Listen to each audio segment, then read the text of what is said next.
ஆண்டவரே, ஒரு வார்த்தை சொல்லும், என் வாழ்வு நலமடையும்.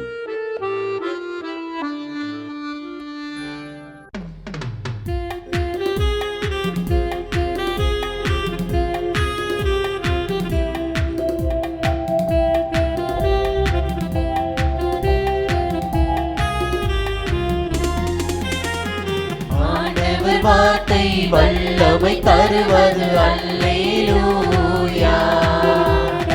ஆண்டவர் வார்த்தை வாழ்வு தருவது அல்லேலூயா. ஆண்டவர் வார்த்தை வல்லமை தருவது அல்லேலூயா. ஆண்டவர் வார்த்தை வாழ்வு தருவது அல்லேலூயா. செவிகள் திறக்கட்டும், வார்த்தை வளம் பெற இதயம் திறக்கட்டும், பண்பு வலுப்பெறும், உண்மை உணர்வுகள் வாழ்வில் புலரட்டும், நிறைவாய் வாழ்ந்திடுவோம். ஆண்டவர் வார்த்தை வல்லமை தருவது அல்லேலூயா. ஆண்டவர் வார்த்தை வாழ்வு தருவது அல்லேலூயா.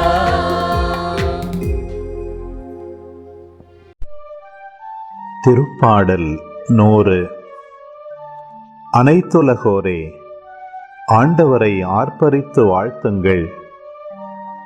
ஆண்டவரை மகிழ்ச்சியுடன் வழிபடுங்கள். மகிழ்ச்சி நிறை பாடலுடன் அவர் திருமுன் வாருங்கள். ஆண்டவரே கடவுள் என்று உணருங்கள். அவரே நம்மை படைத்தவர், நாம் அவர் மக்கள், அவர் மேய்க்கும் ஆடுகள். நன்றியோடு அவர் தம் திருவாயில்களில் நுழையுங்கள். புகழ்பாடலோடு அவர் தம் முற்றத்திற்கு வாருங்கள்.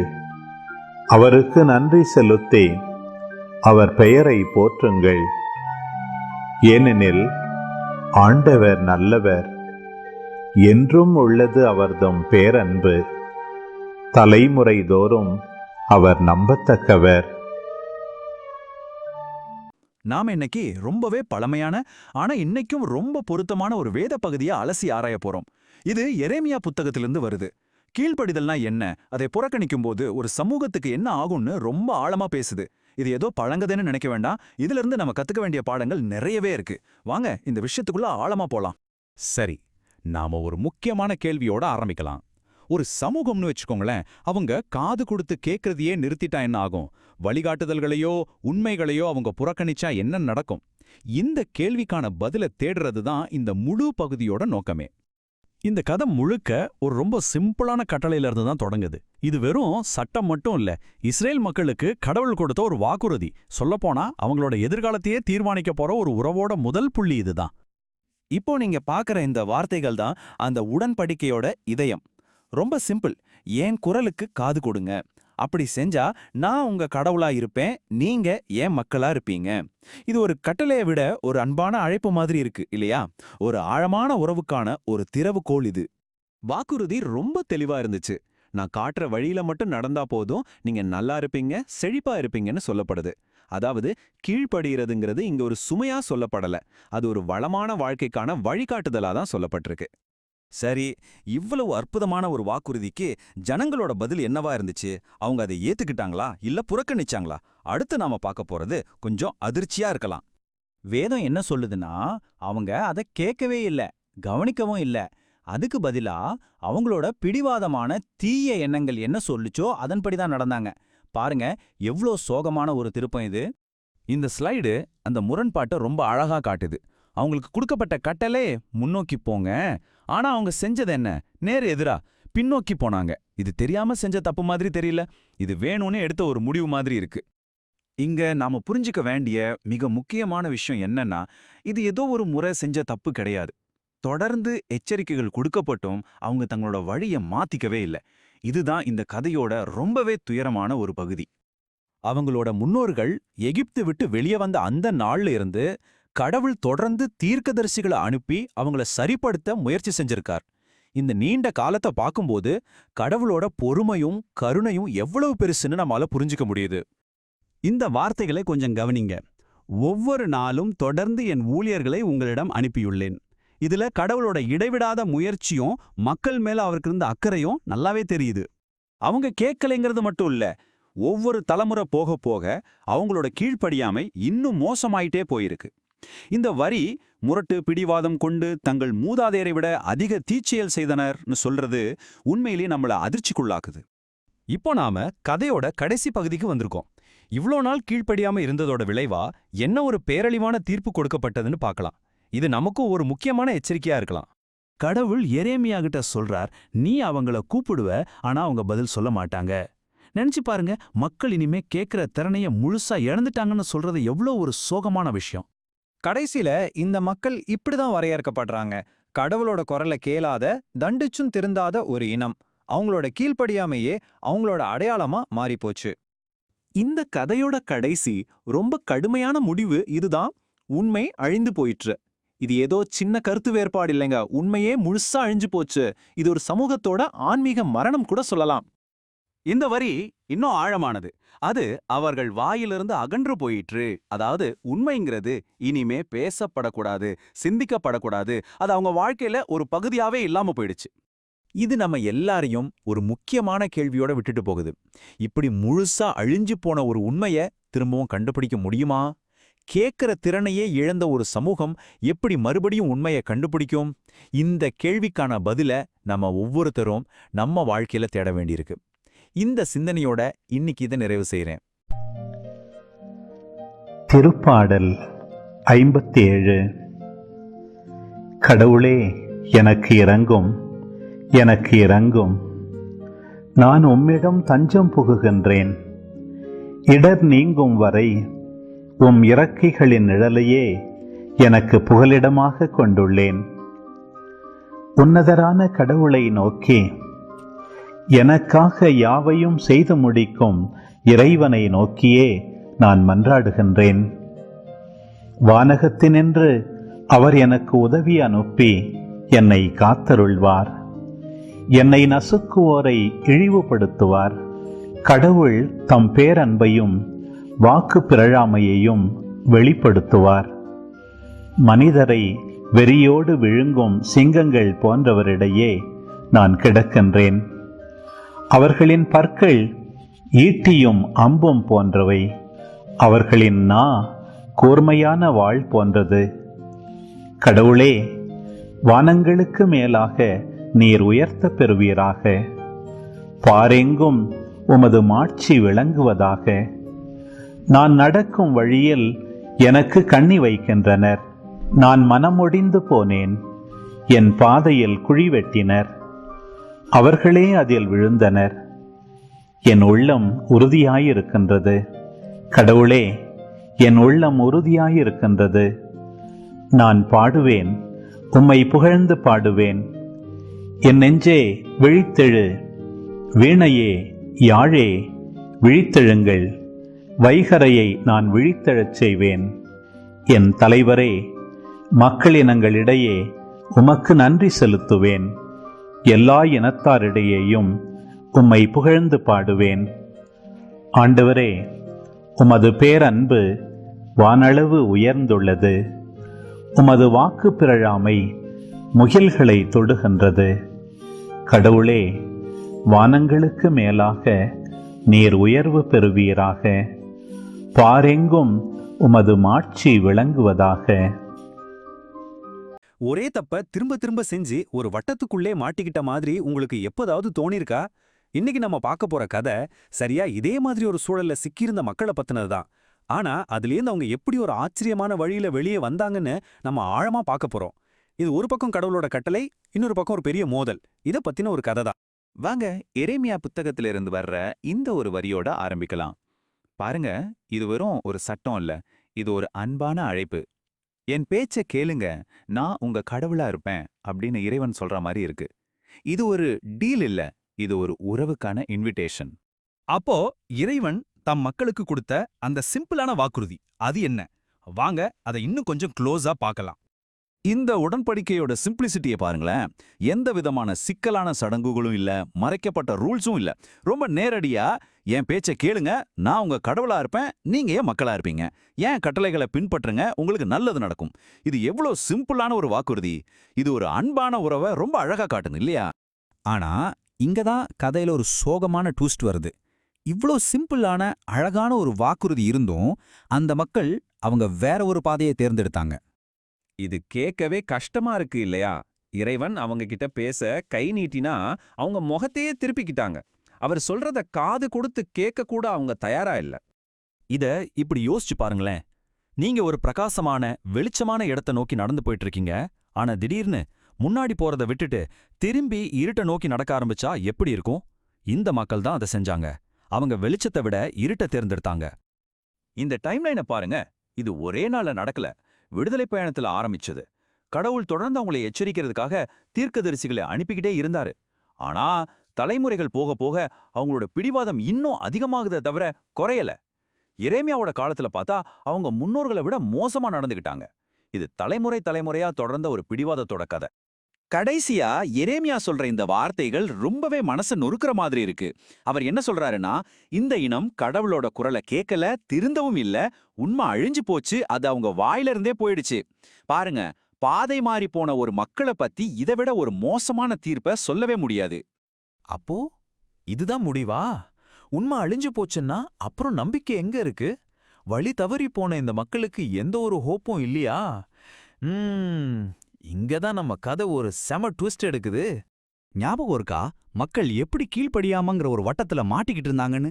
இப்போ அந்த வட்டத்தை உடைக்க கடவுள் எப்படி ஒரு பவர்ஃபுல்லான யாரும் எதிர்பார்க்காத வழியில உள்ள வர்றாருன்னு பார்க்க போறோம். இங்க பாருங்க, இயேசு ஒரு பேச முடியாத மனுஷனை குணப்படுத்துறாரு. பேய ஓட்டி அவரை பேச வைக்கிறாரு. இத பார்த்த கூட்டம் ஆச்சரியப்படுது. ஆனா இது வெறும் ஒரு மிராக்கிள் இல்ல. இது ஒரு போர் பிரகடனம் மாதிரி. இத்தனை காலமா மக்களை அடிமைப்படுத்தி வச்சிருந்த தீய சக்திகளை தோற்கடிக்கிற சக்தி தனக்கு இருக்குன்னு இயேசு இங்கே அறிவிக்கிறார். இங்கதான் விஷயம் இன்ட்ரெஸ்டிங் ஆகுது இல்லையா? இயேசுவோட இந்த சக்தியை பார்த்து 2 விதமான ரியாக்ஷன்ஸ் வருது. ஒரு பக்கம் சிலர் இவன் பேய்களோட தலைவன் பெயல்செபூலை வச்சுதான் பேய்களை ஓட்டுறான்னு குற்றம் சொல்றாங்க. இன்னொரு பக்கம் சிலர் சந்தேகப்பட்டு வானத்திலிருந்து எங்களுக்கு ஒரு அடையாளம் காட்டுன்னு சவால் விடுறாங்க. பாருங்க, கடவுளே நேரடியா செயல்படும் போது கூட மனுஷங்க எப்படி சந்தேகப்படவும் எதிர்க்கவும் வழியை கண்டுபிடிக்கிறாங்கன்னு இது தெளிவா காட்டுது.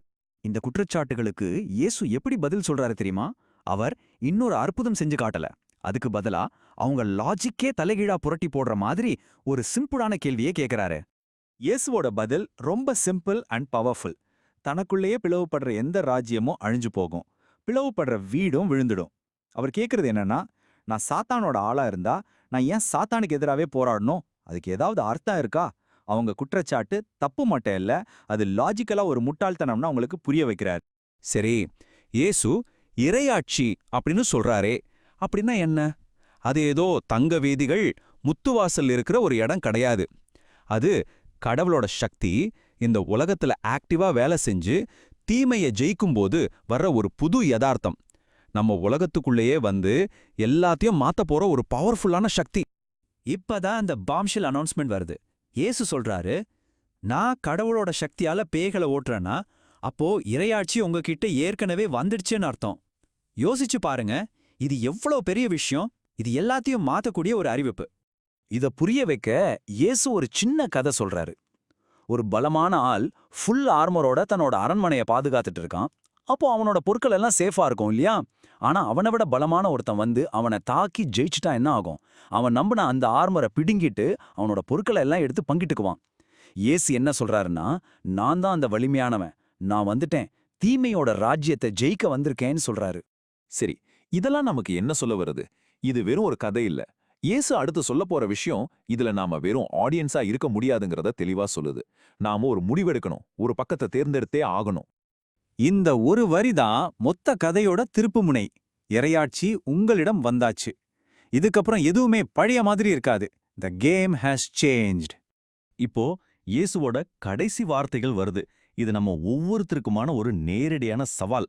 அவர் சொல்றாரு, என் கூட இல்லாதவன் எனக்கு எதிரா இருக்கான், என்னோட சேர்ந்து சேர்க்காதவன் சிதறடிக்கிறான். இதுல என்ன ஒரு விஷயம் தெளிவா தெரியுதுன்னா, இதுல நடுநிலைன்னு ஒரு ஆப்ஷனே கிடையாது. நீங்க ஒண்ணு அவர் பக்கம் இருக்கணும், இல்லைன்னா அவருக்கு எதிரா இருக்கணும். இந்த விளக்கத்தை முடிக்கும்போது இயேசு கேட்ட அதே கேள்வியை நான் உங்ககிட்ட விட்டுட்டு போறேன். இந்த ராஜ்யம் பிளவுபடாது.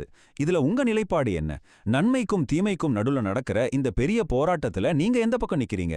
இத நாம ஒவ்வொருத்தரும் நமக்குள்ளேயே கேட்டுக்க வேண்டிய ஒரு முக்கியமான கேள்வி. இத பத்தி யோசிக்கிறதுக்கு இந்த உரையாடல் உங்களுக்கு உதவி இருக்கும்னு நம்புறேன்.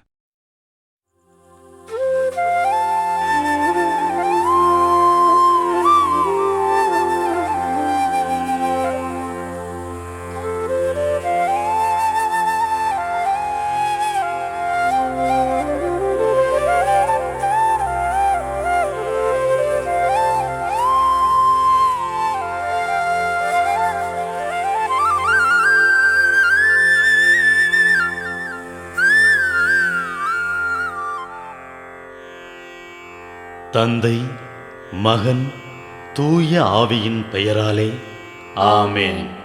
வானகத் தந்தையே இறைவா, உம்மை போற்றுகிறோம். இயேசுவே ஆண்டவரே, உம்மை போற்றுகிறோம். தூய ஆவியானவரே, உம்மை போற்றுகிறோம். மூவொரு இறைவா, உம்மை போற்றுகிறோம். அருள் நிறை மரியே, எங்கள் ஆண்டவரின் தாயே, உம்மை போற்றுகிறோம். எங்கள் வானக தந்தையே இறைவா, கடந்த இரவு முழுவதும் எங்களை காத்து கண்ணயரச் செய்த உமது அருள் அன்புக்காக நன்றி கூறுகிறோம். நீர் தந்த இந்த புதிய நாளுக்காக நன்றியோடு உம்மை போற்றுகிறோம். எங்கள் வாழ்வில் ஒரு நாளை கூட்டித் தந்தமைக்காக உமக்கு நன்றி கூறுகிறோம். எங்கள் இயேசுவே ஆண்டவரே, காலைதோறும் உமது அருளன்பால் இரக்கத்தால் எங்களை நிரப்புவதற்காக நன்றி கூறுகின்றோம். இந்த நாளில் நீர் எங்கள் மீட்பராகவும் ஆண்டவராகவும் நல்ல ஆயனாகவும் இருந்தருளுமாறு உம்மை வேண்டுகிறோம். இயேசுவே, இன்று எங்களோடு தங்கும். எங்களை எமது விருப்பப்படியென்று உமது திருவுளப்படியே வழிநடத்தும். எங்கள் தொழிலை, முயற்சிகளை, உழைப்பை, படிப்பை, வேலைகளை ஆசீர்வதியும். தூய ஆவியானவரே, எங்கள் வழித்துணையாளரே, இன்று முழுவதும் எங்கள் ஞானமாய், ஆற்றலாய், சக்தியாய் இருந்தருளும். தீமைகளை வெல்ல இந்நாளில் எங்களுக்கு மன உறுதியை தாரும். எங்களை சந்திப்பவருக்கு அமைதியை, அன்பை, ஆறுதலை கொடுக்கும்படியாக எங்கள் உள்ளங்களையும் இல்லங்களையும் உமது தெய்வீக அமைதியால், அன்பால் நிரப்பியருளும்.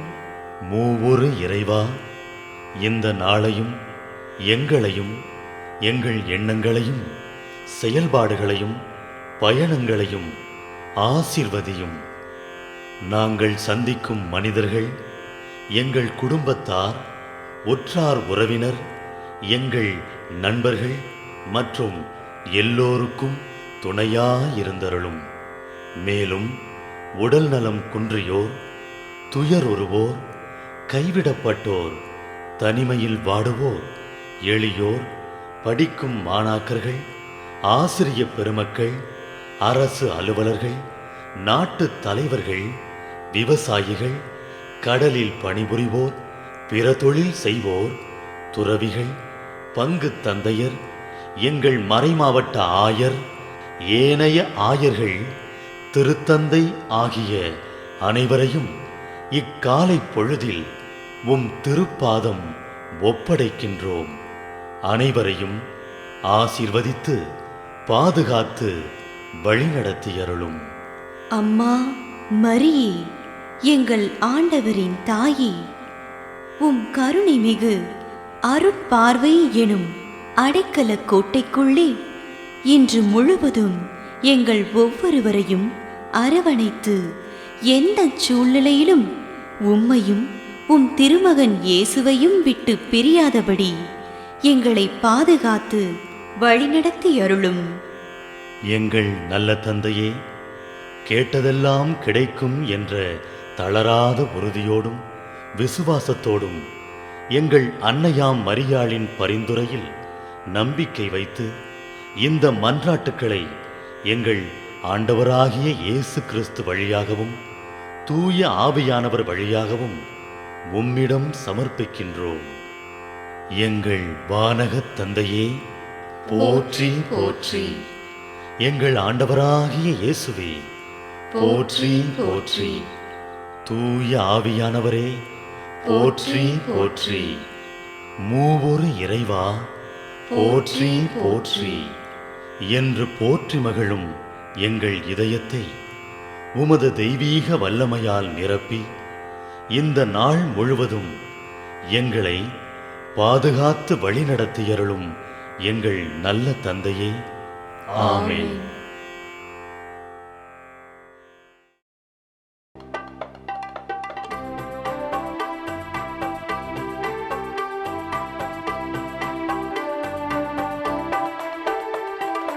விண்ணுலகில் இருக்கின்ற எங்கள் தந்தையே, உமது பெயர் தூயதென போற்றப் பெறுக.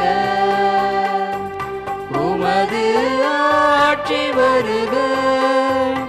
உமது திருவுளம் விண்ணுலகில் நிறைவேறுவது போல மண்ணுலகிலும் நிறைவேறுக. எங்கள் அன்றாட உணவை இன்று எங்களுக்கு தாரும். எங்களுக்கு எதிராக குற்றம் செய்வோரை நாங்கள் மன்னிப்பது போல எங்கள் குற்றங்களை மன்னியும். எங்களை சோதனைக்கு உட்படுத்தாதேயும், தீமையிலிருந்து எங்களை விடுவித்தருளும். எங்களை விடுவித்தருளும். அருள் நிறைந்த மரியே வாழ்க, ஆண்டவரும் உடனே பெண்களுள் பேறு பெற்றாய் நீயே. உம்முடைய திருவயிற்றின் கனியுமான இயேசுவும் ஆசி அருள பெற்றவர்.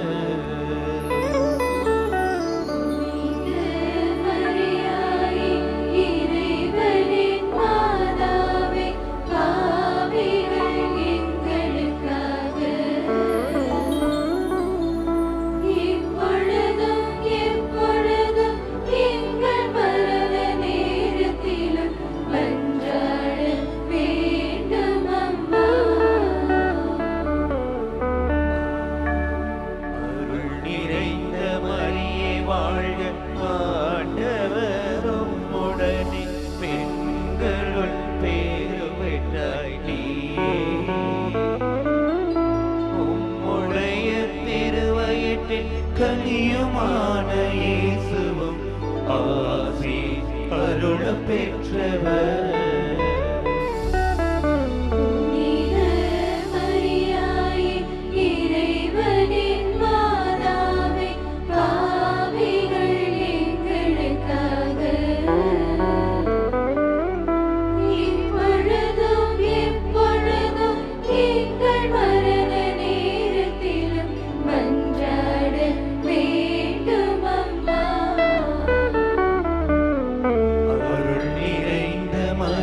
வாழ்க, ஆண்டவரும் உடனே பெண்களுள் பேறு பெற்றாய் நீ.